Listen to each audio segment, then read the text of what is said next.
Hello! Today we are going to be taking a look at this absolutely amazing discovery that I recently made, and those are rechargeable AA lithium-ion batteries. So it is 3.6 volt battery that contain DC to DC converter that is stepping down that voltage into steady 1.5.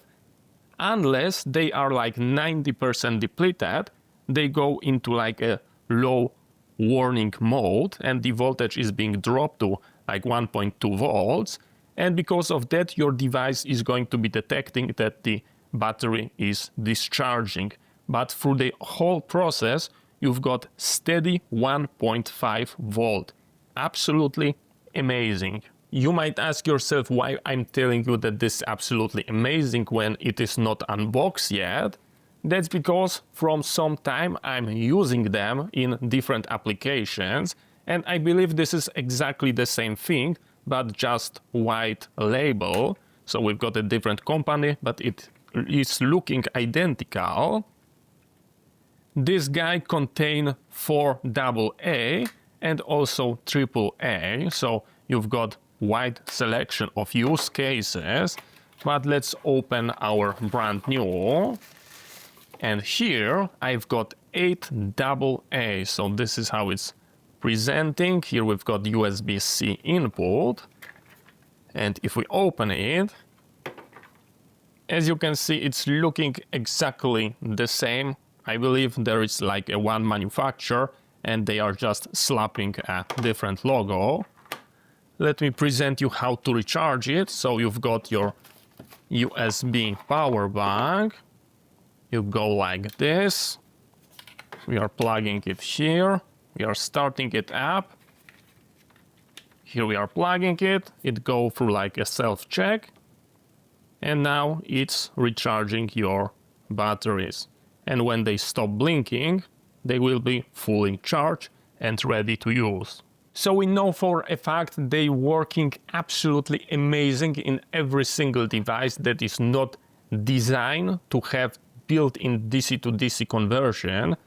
So for example, for like a maglite flashlight that's got just incandescent bulb, if you put regular nickel metal hydride, you will get 2.4 volt and the bulb is not going to be getting full brightness. With those, that problem is totally resolved. Or with devices that are going to be triggering the low battery warning as soon as you put rechargeable. And in my case, for example, our radiator valve for like a radiator, they've got low battery warning. And when I'm putting rechargeable, I got notification on my phone that the battery is basically discharged when it's fresh from the charger. So in those applications, this is amazing. But what is the potential problem? Since we've got a DC to DC conversion, there is a risk that they are going to be generating noise that can be picked up with sensitive electronics. And for today, we are going to be experimenting with my Fostex field recorder. This is like a professional stuff. It is a vintage but professional. And I would like to check whether those batteries are going to be picked up and recorded while in use, because this is a power-hungry device and it's going to be interesting, I hope.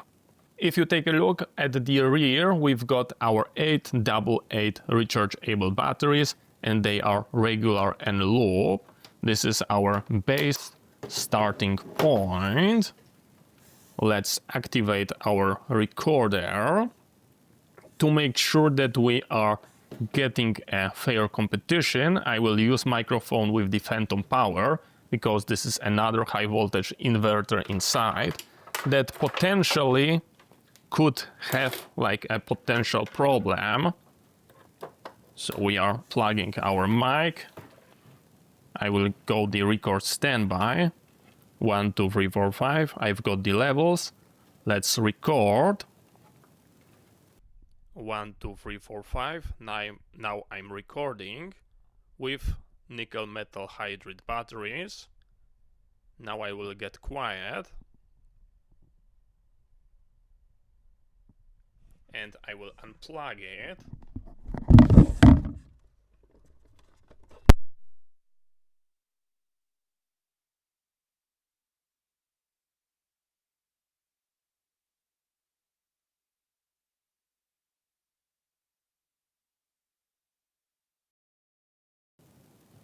Let me turn it off.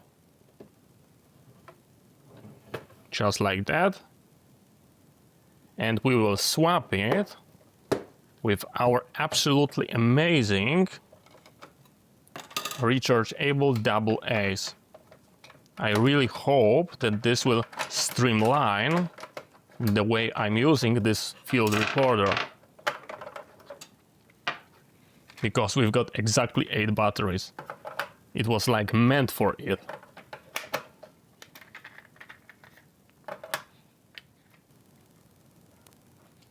Now we are going to be powering it on with our lithium-ion batteries, and we are going to be changing from nickel metal hydride in the menu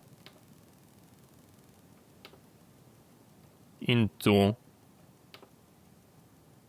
alkaline, so we get proper warning. Need to go back. Just like that. Let me plug it as before.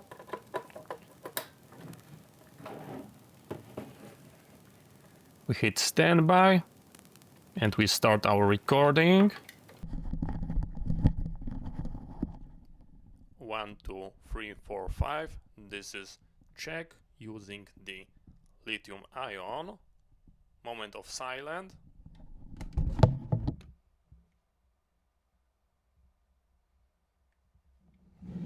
And I will unplug it totally.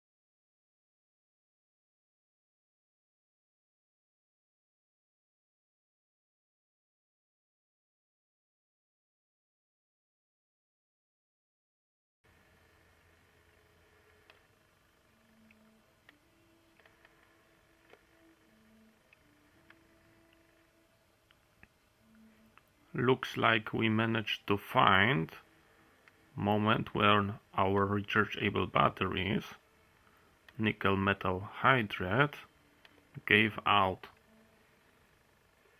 So we've got over 2 hours. That was pretty good.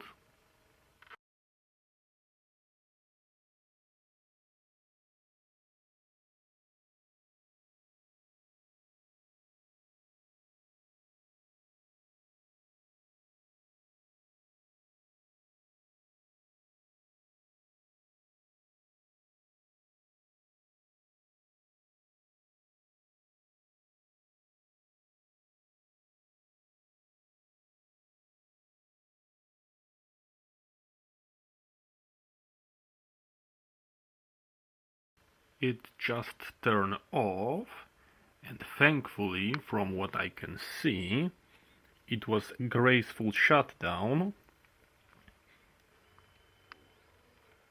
because we've got still power left, and it safely saved the recording.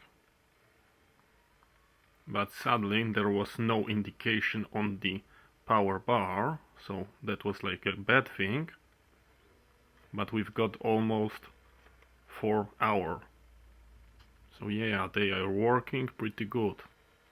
As you were able to hear, they are working extremely fine, and I cannot hear any difference. I was technically never afraid that it might go into the audio spectrum, because the frequency converter most likely got like a high frequency. But when we go to the quantization, then the situation is much more complicated. But looks like we've got absolutely no problem. So, in my personal opinion, this is absolutely beautiful buy. So, thank you very much for watching. I hope you find that interesting. See you next time and bye bye.